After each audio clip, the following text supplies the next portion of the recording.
চট্টগ্রাম নগরীতে মোটরসাইকেলের ধাক্কায় মিনহাজ উদ্দিন সায়েম নামে রাউজানের এক যুবকের মৃত্যু হয়েছে। গত শুক্রবার সন্ধ্যায় চট্টগ্রাম নগরীর পতেঙ্গা থানার খেজুরতলা এলাকায় মোটরসাইকেলের সাথে ধাক্কায় গুরুতর আহত হলে তাকে চট্টগ্রাম মেডিকেল কলেজ হাসপাতালে ভর্তি করানো হয়। সেখানে চিকিৎসাধীন অবস্থায় রাতে তার মৃত্যু হয়। নিহত মিনহাজ রাউজান পৌরসভার ৪ নম্বর ওয়ার্ডের সুলতানপুর গ্রামের ওহাব উল্লাহ মিয়াজি বাড়ির শওকত আবু বকরের ছেলে।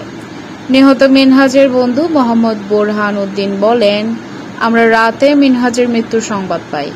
মিনহাজ চট্টগ্রাম নগরীতে থাকতেন, সেখানে একটি বেসরকারি প্রতিষ্ঠানে কর্মরত ছিলেন।